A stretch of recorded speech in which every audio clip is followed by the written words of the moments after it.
Okiki oisaliko. Shumunkila ilaso sifko pobre. Hey everybody, welcome to That's right. Look at me, I'm in my PNG tuber form again. That's right. It's because I'm not going in front of camera today. I'm sick. I'm dead inside. I pale. I'm looking like a ghoul. Don't look at me when I'm looking like a ghoul. Just look at my beautiful, cute, kawaii little PNG tuber instead. As you may have seen from the title of this video, this is going to be a showcase of another Cern language in the Dog Days Jojawa Joror in Pursuit of Bez universe. Except this time, this one is extinct, and it has been extinct for over 1,000 years by the time the comic takes place. So what's the point of showing this language then? Well, if you looked at that map, you'll see it overlaps. Oh god! You'll see that it overlaps quite significantly with the area where Arodjun happens to be spoken in the modern day, and that is because these languages are very significantly intertwined, and there is a lot of influence from ancient Fwonnel and late Fwonnel that goes into Arodjun as it comes into its modern form, as I will discuss over the course of this showcase. So, without further ado, subscribe if you like my stuff, and let us begin. We are going to be looking at late Fwonnel specifically, which was the final form of a Cern language spoken in the Fwonnel Peninsula and any regions that were part of the First and Second Fwonnel Empires. It was last used in an official capacity on the island of Fwon in 720 AR, after the rediscovery of human technology, and it was fully extinct in rural parts of the former empire by 900 AR. While the language's organic use mostly died out in the early 700s, it continued to be used as a literary language by historians, poets, and philosophers. This late form thus fossilized in an academic use, where it continues to be taught and studied into the present, especially in Fwon and Ruxalusha. Over 2,000 years of close contact caused the ancestors of both late Fwonnel and Arodjun to share a sprachbund. As such, there are many phrases, words, and place names used in modern Arodjun with Fwonnel origins. After the dispersal of the Proto-Cern groups, the Cahilan branch moved west. One of the first groups to split from the main Cahilan branch settled in what we would call northwestern Mexico. By 3000 BR, the Proto-Fwon groups had settled most of the Fwonnel Peninsula, pushing back speakers of Kurnkla and other older unidentified languages. Around 1500 BR, another branch, the Proto-Arodjun, moved into the northern peninsula and were able to conquer much of the region. After centuries of close interactions with speakers of the ancient ancestors of Arodjun and Kraker, ancient Fwonnel was one language amongst a sprachbund. Significant exchange of linguistic elements occurred over time. After the War of the Peninsula, between 752 and 744 BR, the First Fwonnel Empire began. This highly centralized authority expanded its territory and influence in all directions, especially out east into the deserts and tropical zones of the mountains. By the time the First Empire fell apart in 120 AR and was briefly replaced by the Delsh Akavate, late Fwonnel had largely come into being. A second Fwonnel Empire arose from a Pakoyan Fwonnel military union, and for another 200 years, late Fwonnel remained a language of great prominence throughout the region. At the same time, Ruxalusha had become a powerful independent region. The language spoken there, Reuhikat, took in significant influence from Fwonnel and Pakoyan. As Arodjun and Ruxalushan power grew, Fwonnel began to retract. After the Tripartite War of 577 to 581 AR, Fwon as a state was reduced to the island of Fwon, and was essentially now a vassal state of Ruxalusha. The decline of the Fwonnel language was, at this point, in full swing. In 711 AR, Arodjanza and Ruxalusha broke ties and went to war. The Arodjanzans conquered the island of Fwon outright in 720 AR and forced a treaty with Ruxalusha. This treaty created Fwonarojun, the first political entity to unite the entire peninsula. With the conquest of Fwon, there was no longer any political body with Fwonnel as its official language. Late vernacular Fwonnel continued to be spoken natively by fewer people with each generation. The longest holdouts spoke the language in the city of Fwon and in various oases in the Paramachican Desert. The last known native speaker died in 931 AR in the Nez Oasis. The language continued to be learned and studied by elites and scholars, especially in Ruxolitia and Fwon, well into the 2000s AR. Its natural evolution, however, was over. Now, with the history out of the way, it's time to go over the actual contents of the language. So, as usual, I will be going through the phonology, the phonotactics within the phonology, the diachronic evolution, orthography, grammar, examples, and some of its influences on Arodjun specifically. Let's do it. In the history section, I mentioned classical late Fwonnel versus vernacular late Fwonnel, and these are just two stages of the dying language.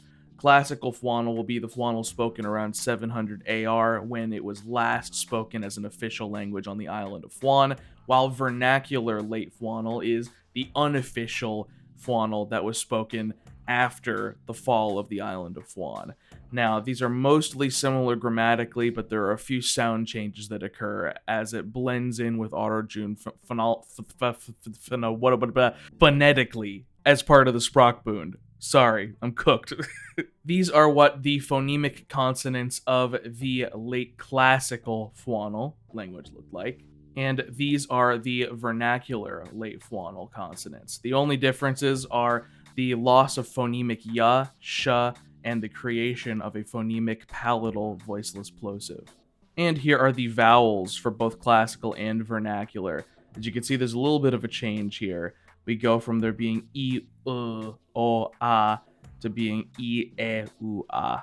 The vast majority of all the examples coming up are going to be classical late Fwonnel, not vernacular, but the vernacular dictionary exists alongside the classical. In both eras of the language, the phonotactic constraints are pretty much the same, and they look sort of like this. It may be difficult to see the similarities between late Fwonnel's words and modern Arodjun's words for cognates that both come from Proto-Sankahelian roots, but if you look at Middle Arodjun from around the same time period as when classic late Fwonnel was being spoken, you could see that both the phonologies were relatively similar, and also the words. You could see a lot more similarities between the roots. The first entry on this table on the screen here is a pretty good example of this. In modern Arodjun, the root I relates to being in essence, right? And the classic late Fwonnel word lai refers to the self, spirit, and to be, both coming from the Proto-Sankahelian word fulnga,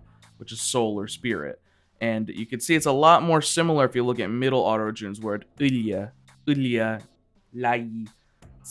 It's not super similar, but you could definitely see it a lot more than the modern version.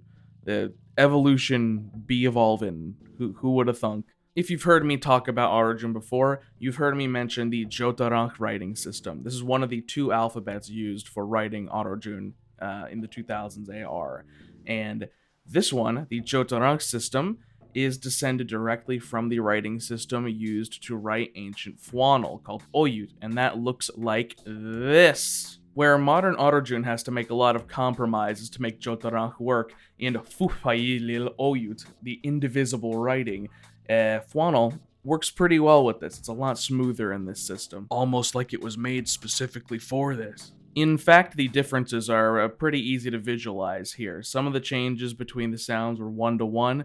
Some of them happened specifically because of sound changes that happened throughout the peninsula over time. Other ones had to be added in. Others didn't have any uses in Arodjun as time went on. Something that makes this quite different from Arodjun's Jopetoj alphabet is that Fwonnel Oyut is designed to be written either left to right or bottom to top. And in most documents, official documents, things are written bottom to top, and then the lines of bottom to top text then proceed left to right. In official documents, codal consonants follow their nucleus's glyph, either directly to its right or directly above it. They are written as normal, except with no nucleus grapheme to show that they belong to a continuing syllable. In casual handwriting, special diacritics are used for la, na, ma, sa, sha, fa, ga, ya, and ra in codal positions. The way writing these syllables works kind of flows pretty naturally into the morphology, or morphophonology as I should call it. So let's get into how things are actually spoken. Ancient Fwonnel has a limited number of consistent inflectional and derivational morphemes. These come from the small list of noun cases and the conjugations of auxiliary verbs. Much difference in meaning is formed by shifting stress in words and by reduplicating initial or final sounds from root words.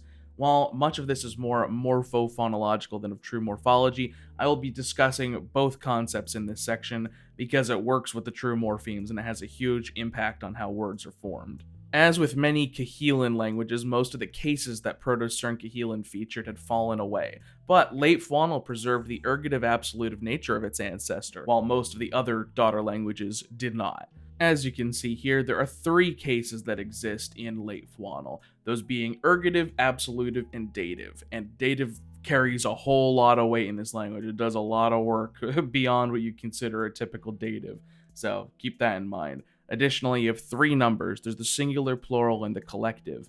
And the collective actually formed out of the Proto-Stern Kahilan pakal, which, might seem a little counterintuitive, but hey, come on. What? You think I made this or something? Come on. Also, if that ergative suffix kra or akra looks a little familiar to you, that's because that ends up actually bleeding over into Arodjun as time goes on to create Arodjun's ka nominative suffix. Little fun fact there. To get into the weeds, the stress, particularly the primary stress in a word, changes the meaning of a word in any part of speech. In a noun, that is extremely important. If you change the position of the primary stress in a noun, the noun's purpose in the sentence can drastically change. In fact, the noun can become one of several types of copular verb depending on where the stress goes. See, for example, this root word here that means book. These are all absolutive case nouns. Now they're labeled intransitive here. I'll explain why on the next slide. But as you can see here, the simple nominal form that simply means book would be namuhol, with the stress on the first syllable. However, if you put the stress on the second syllable and make it namuhol, suddenly it means it is a book. This is what we describe as the neutral copular. It is simply saying this thing is this thing. Then there is the one with the stress on the third syllable, namuhol, which means it is literary. This is the descriptive copular. It essentially turns it into an adjective rather than a noun, but it is explaining that it is of the quality of a book, thus literary in this case. And finally, we have the stress on the final syllable, but this is now technically the fourth syllable as a vowel has been introduced at the beginning of the word, creating anamuhol, which means it is written. This is the perfect copular, which is essentially verbalizing the book itself into writing, just like it becomes literary, and now it is written, something that has been done, something that has been made in a way that a book is, thus written in this case. But that's not really all, because now we have the transitive constructions here, right? This generally creates voicing. So if we have the stress on the first word, have it be namuhol, but then followed by baf, which is the third person singular object pronoun. There'll be a pronoun list in a few slides. That creates the construct that essentially means it becomes a book, or it does what a book does. This is active voice. Then, if you have the stress on the second syllable, it becomes a middle voice. Namuhol means the book is it, or the book is the thing that we've been talking about, kind of situation. I don't know, it's not necessarily a one-to-one correlation with a middle voice, especially in this context, but I figured it would be the easiest way to fit it in this paradigm. Bring the stress to the third syllable and have namuhol baf, and suddenly things get a little bit hard to directly translate back into English. I wrote it down as it has been litericized. Maybe you could say it has been bookended, booketized, I don't know, but it is suddenly a more passive construction where something has been turned into a book, not necessarily written the way the intransitive fourth syllable stress one was, but it is passive in a way that the other one is not. Then you have the last one, where you have the additional vowel added to the beginning, creating the fourth syllable stress pattern, anamuhol baf, which in this case I would best translate it as it has written, which is more of an active, perfective kind of situation. It suddenly gains agency again, but it has done the thing which makes something book-like. So, it has written would be a way to describe it. Would that ever happen in real life?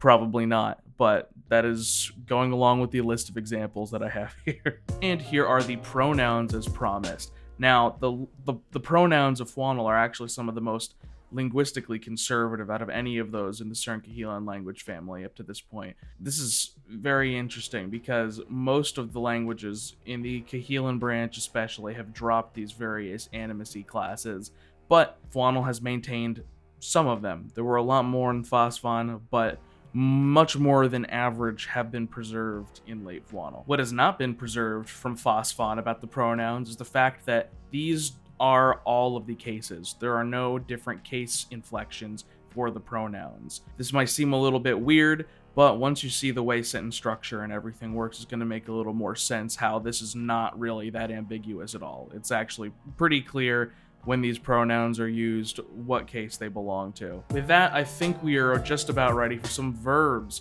And now, just like with the nouns, primary stress placement in verbs is absolutely vital to understanding this language. Now, the simple verbal suffix morpheme ni can be spotted at the end of most verbs, but it follows the following allomorphic patterns, and those are also going to be very important to the way that the verb appears. That's right, every verb has either an indicative or a subjunctive form, and this meaning is determined by the primary stress placement in the word.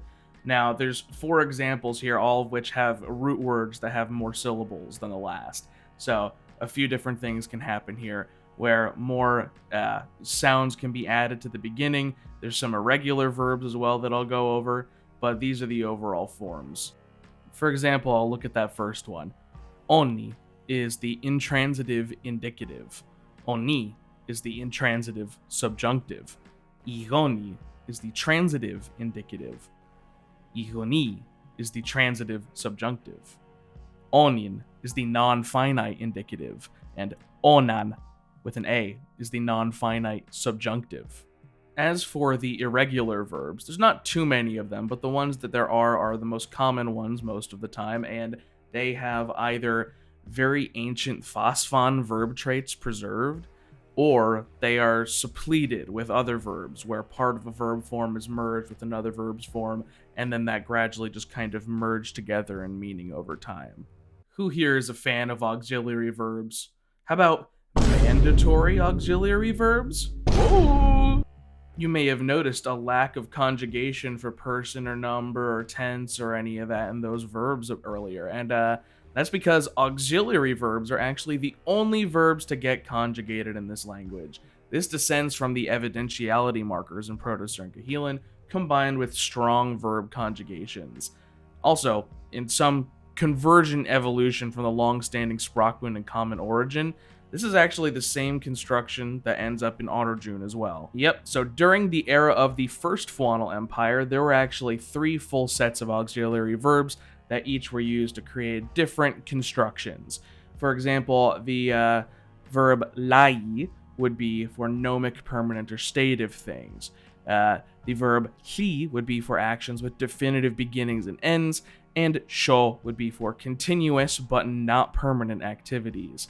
In late Fwonnel, as time went on, these began to be used less and less compared to lai. Lai continued being used in its full forms. However, hi and sho began to be used less and less. They are still used in the present tense, but the other tenses have rejected those over time in favor of just keeping the lai forms. An example with lai could be hlufai luwu, which is they weave.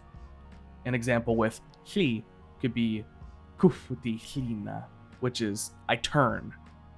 And an example with sho could be bushilani shonnashu, which is I'm awaiting you, or I'm waiting for you. Here are the past auxiliary forms, and as you can see, the lai forms are the ones that have overall won out. The ones that are in orange are used in literature, poetry per se, maybe not even at all. The ones that are yellow, for example, koshonoma at the end there in the show category, is used in speech as an idiom, but it no longer carries its value as an auxiliary verb. And here's a couple examples of these past auxiliary verbs in use. Keep in mind that the hi and sho examples are only going to be used in literary or poetic examples.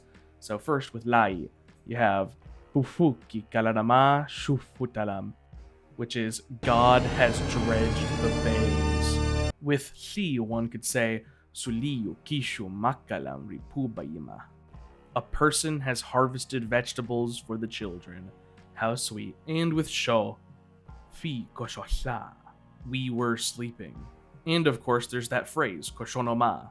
Once the past continuous auxiliary, this eventually became an interjection akin to so it goes, or horor made it so. The phrase also bled into early modern Arodjun, and it persists to this day as kakama. Check it in the dictionary, it's in there. And here are the future auxiliary verbs. Again, the green ones are the ones that are used in general these days. The orange ones are the ones used in poetry. And the one in yellow here is actually used as an idiom as well, also not in typical grammar anymore. Here's a few examples of each type of the auxiliaries. Again, the lai one is going to be used for any future constructs these days, and the li and sho forms are only going to be used in poetic forms. So, for lai, we have shogi fala, which is I will have left. With li, you could say shili fiwu nhukul hufikakra, which is the doctors will cure the disease. And with sho, you could say burili fo manfail, which would be the tree will continue to grow.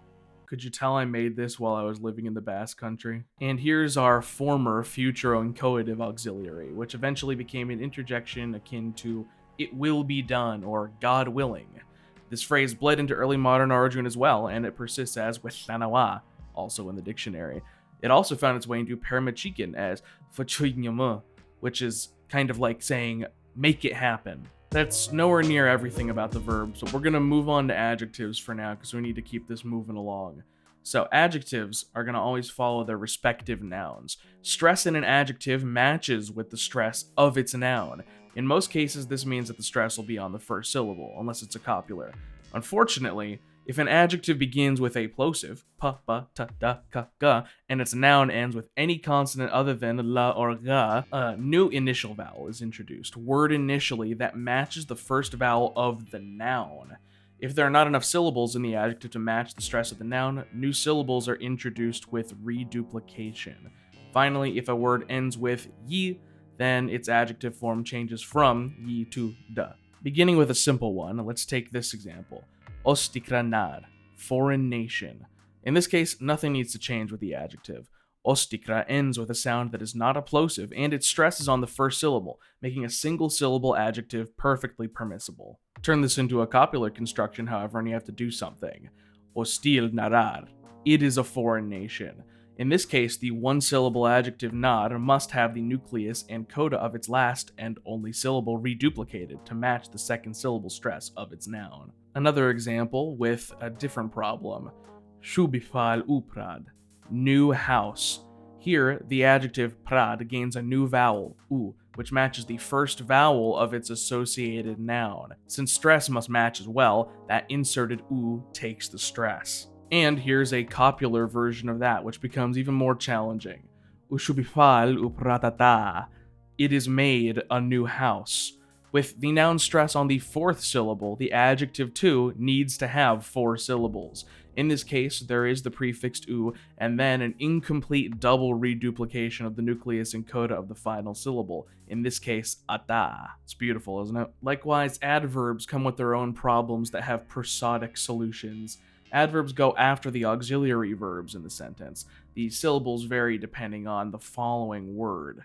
No syllables can be cut from an adverb, but by the end of the adverb, the number of syllables from the beginning of the primary verb to the end of the adverb must be an even number. For example, nufilailanif. It happens sometimes. The adverb nif, ever, at times, duplicates the first syllable of the auxiliary verb as a prefix in order to make the syllable count 6, an even number. Compare that to nufilai wurif. It happens consistently. The adverb wurif, consistently, has 2 syllables, so its first syllable gets the primary stress and nothing needs to be added because it already adds up to 6. Now, at this point, you may have noticed a couple examples of simple words written between parentheses and not represented in simple glosses. These are not proper words, but rather phonologically derived rhythmic morphemes. These are separated from words visually in the romanization to show that they are not components of any given word's original root form. For example, Shili fiwu nhukol hufipakra. The doctors will cure the disease. See that N there? Another example, Suliyu kishu makala rimpubiima. A person harvested vegetables for the garden. What could these possibly mean, you may ask? Well, these are rhythmic morphemes, and they separate syllables with primary stress across word boundaries. The rhythmic morpheme pattern is determined by the qualities of the sounds between them. So, fiwu nhukol, like a na, is added when the first word ends with a primary stress vowel and the second word begins with an alveolar palatal fricative or glottal fricative. To some, this na is syllabic. To others, it's just a joint to the end of the first word. Either way, it takes up time to separate the stressed syllables in a way that can be considered Muraic. This table shows what I would consider, for the sake of a showcase, to be the most standard set of rhythmic morphemes and the patterns that cause them. But these patterns varied wildly by region and over time. The sounds used were an easy way to find out what dialect someone spoke, actually. The form displayed above is the standard fossilized in literary studies after the death of the language, so I may as well just use them here. With all this talk about stress patterns in words and what can happen to them, it's important to know that there are some stressless words as well, especially words that fulfill common grammatical roles, even if they're comprised of multiple syllables. These include pronouns, adpositions, and particles of tense and evidentiality. This becomes important for sentence level pitch and rhythm. Yeah, that's right. This monstrosity of a table right here shows what I would consider to be the 3 levels of sentence level pitch. And this is the level of emphasis and even a tone height that goes on different parts of speech in a sentence. And you can see it varies between these 3 according to a very specific and defined pattern that grows in complexity as the sentence grows in complexity. Now, this is by no means phonemic, like this doesn't literally change the meaning of words, but when there are stressless words in the mix with other words with very complex stress patterns, it can become pretty important to understanding the sentence being uttered, knowing that a word is actually a stressless word that's being uttered, rather than a component of a word that does have primary stress. In these cases, these pitches will be heavily emphasized to improve clarity. Some stressless words include the adpositions, many of which can result in dative nouns or absolutive nouns, depending on which adposition is being used. Also, a lot of these are very directly related to words that you may see in Arodjun. Here's a few more examples of some of the adpositions and the cases that they result in. Note that the before and after are labeled as resulting in infinitive verbs, and that's because they're not really true adpositions. They're grouped in that way, just for simplicity's sake, but they technically are more of like adverbial phrase constructors. It's a bit more complicated, but I'm not going to go into that right now. Just take it on the table here and leave it. Some more stressless words here are the mood, evidentiality, and negation markers. These 3 very different concepts are lumped into one because they grammatically operate in pretty much the same way in the syntax of a sentence. The mood markers descend from Proto-Cernakihelan's evidentiality markers pretty directly. The use of particles like these has floated around the Arodjun and Fwonnel sides of the peninsula for thousands of years as part of the Sprachbund. These go at the end of a clause. Even though mihi has 2 syllables, a non-stressed word at the end of a sentence gains no stress. I guess I should have said mihi. Yeah, you get the point. And if you notice that, 3 of those particles, they actually directly correlate with particles in Arodjun, or a suffix in the case of mihi turning to mia. So, a lot of debate has been had between linguists in world as to whether those things truly came from Fwonnel or Arodjun. I'm about to be showing a lot of glosses, and I really already have, so if you wanted to know what all those abbreviations mean in the glosses, then here, pause the screen there and take a look. Otherwise, anyway, moving on, I think we are ready to start looking at some sentences, and you can start gaining some insights into how the language works in practice. So, let's start at the top here. Kufutisina, I turn, intransitive, right? Next, ikufutisina mulotal, I turn to the left. Now, note that the deictic directions left and right in this language are just considered nouns. They don't require any special treatment. It's like left is the left. It is a thing. It's the thing that you turn to. Note that new conjugation too, now that it is transitive. All right, next one. Bushilani shona shumi hofnoga. I am awaiting you by the juniper. Here, the unmarked shu is the direct object, it's you, and the phrase mi hofnog is the indirect object. We can get a little spicier though. In the gnomic or aoric aspect, the auxiliary verb lai has all of its fully conjugated forms. Things get a little bit more complicated for the other forms though. Take for instance, bushilani kala shumi hofnoga. I awaited you by the juniper for an unspecified but a completed amount of time. This is a simple aorist past tense sentence. It is completed. But if we add a ka before the auxiliary verb, things get a little more interesting. Bushilani kashona shumi hofnaga. I had been awaiting you by the juniper.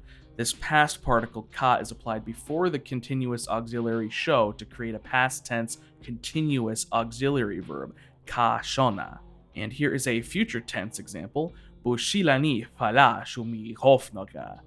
I will await you by the juniper for an unspecified amount of time, perhaps forever. However, if you add in the fa here, you can get something different. Bushilani fashona shumi hofnaga. I will be awaiting you by the juniper.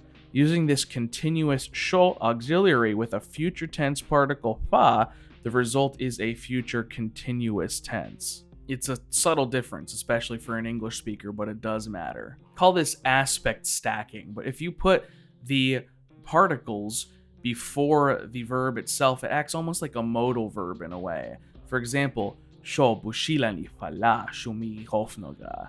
I will have been awaiting you by the juniper.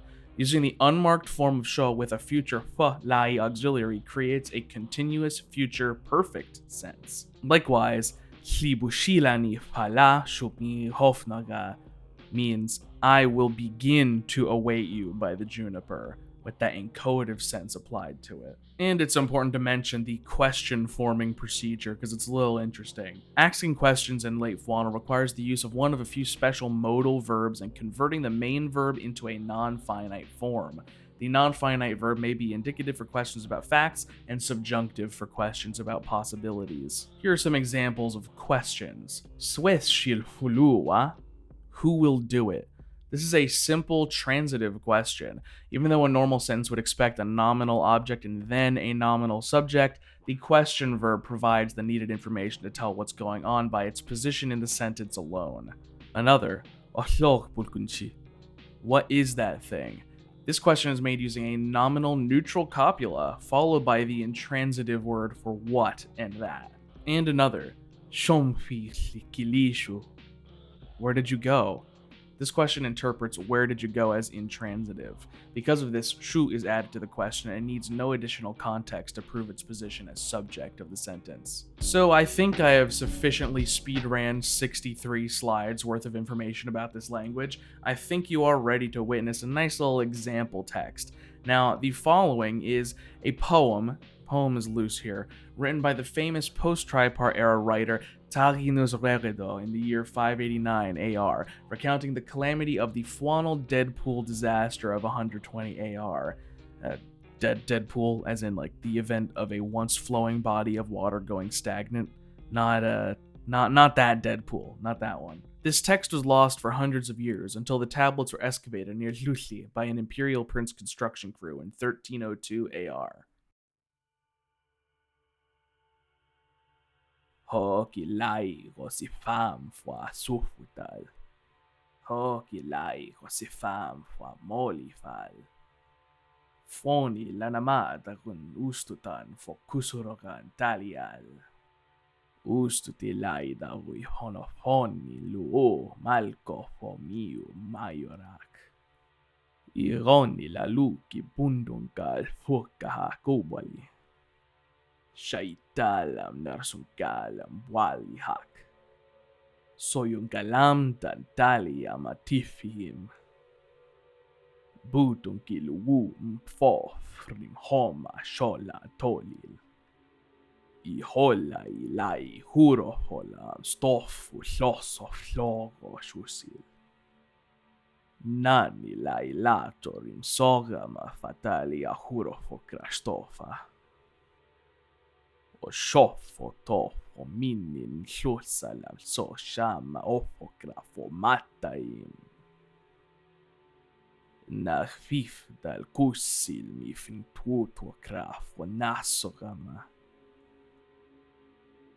Hokio lai rosefam famoli fal. I nojubo I lai lama horar kusoro grafo nana. Maleni fusco I lai malco fomim. I tififi shoro galam shosti fokan huro foa. Kusilan I lai fo bumgonal kusoro gama hokal. Bumgol shitit shema fo nasogamki. Kusorogin bumo lai shufi. Nalitan mochlu fimani hlim folal. I folani o lai dal shom fo malkogam fo mim I butsokakra.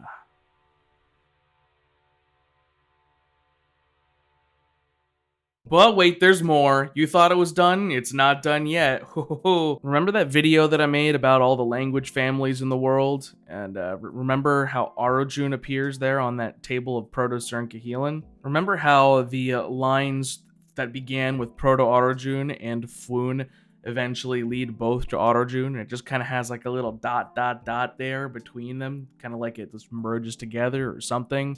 What is that all about? What is that, huh? What is it? I mentioned this a little bit earlier in the presentation, but after the consolidation of the major states in and around the Fwonnel Peninsula, common interaction and multilingualism became common to the point where many aspects of separate languages began to converge. By the time of the First Fwonnel Empire, this had come into full effect. Old Arodjun and Ancient Fwonnel essentially had the same phoneme inventories and very similar phonotactic constraints. Word loaning became so commonplace that it became difficult to discern whether some of the words originally came from Proto-Arodjun or Proto-Fwon. Certain grammatical patterns were shared as well, perhaps including the old form of what would become Arodjun's pro-word. For example, we know that there's a common origin between the lai auxiliary verbs in late Fwonnel and the ya, ye, yi, yo, you present tense pro-word auxiliaries in Arodjun. The late Fwonnel past tense auxiliaries, kala, kili, kulu, etc., correspond directly to and share the same origin with the Arodjun pro-words, ka, ke, ku, all that stuff. Same with late Fwonnel's future, fala, fili, fulu, folo, fi. That directly corresponds with the future tense pro-words in Arodjun, wa, we, wo, wu, etc. So, yak, a, wa, yok, o, wo, those religious phrases in Arodjun can be directly converted into Fwonnel as well. Now, every linguist in the world knows that these are connected to each other, but what is up for debate is which one came first. Does it really matter too much in the grand scheme of things? No, but Fwonnels have a great pride in insisting that the language they speak originated with Fwonnel, while people who are more on the Arodjansan side of the peninsula are more likely to say, no, Arodjun came straight from Proto-Arodjun with some inspiration from ancient Fwonnel in the olden days. It's a big deal to them. Now, as the creator and omnipotent god of this world, I know that Arodjun comes straight out of Proto-Arodjun, which comes straight out of Proto-Cerncahelan, but the average person in the Fwonnel Peninsula does not really know this for a fact. Linguists generally know this, but there's enough kind of nationalistic fervor on the Fwonnel end of things that it creates some confusion and often some conspiracies related to the subject. And it is kind of genuinely up for debate where the pro word specifically came from. They both evolved in both languages around the same time, and it's stuck in Arodjun even after Fwonnel died out. So it's a situation. Of course, there's also Jotarach, which in Arodjun means eloquent because people thought it looked really pretty compared to the Jopetoja alphabet, I guess. And yeah, obviously that directly comes from the Fwonnel eloquent system, which also leads more towards the discussion among laymen of where the Arodjun language came from. Then, of course, there's the matter of those degrammaticalized phrases that I showed you earlier, along with the hundreds of loanwords that have entered Arodjun at various stages of history before the death of Fwonnel, some after as well. No need to pay too much heed to those, I guess, Fwonnel originalists. It's just kind of like a Tamil level conspiracy theory in world, so just a little tidbit for you. Those hundreds of Fwonnel loanwords into Arodjun are all available on the Arodjun online dictionary now, by the way.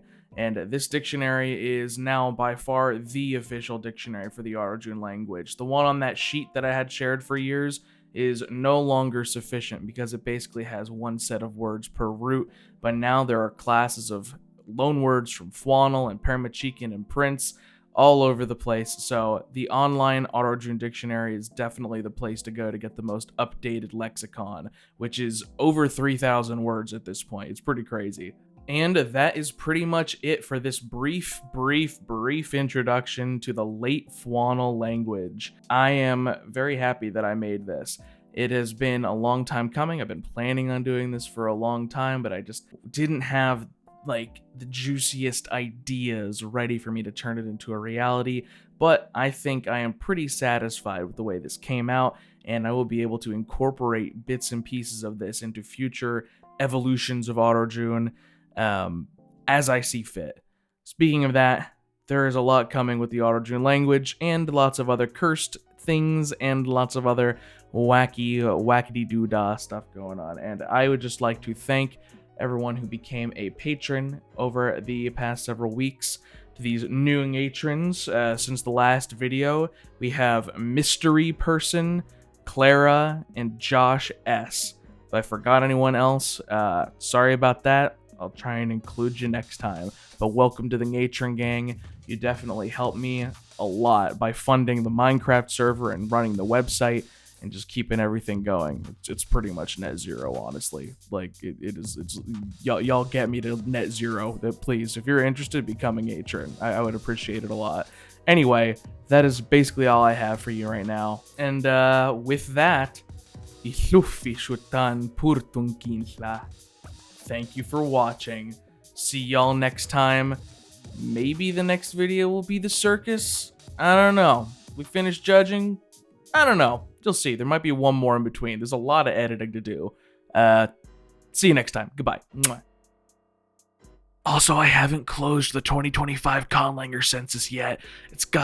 It needs more responses. I'll leave it open for a teeny bit longer. Please, there's a link in the description in the cards. Bye.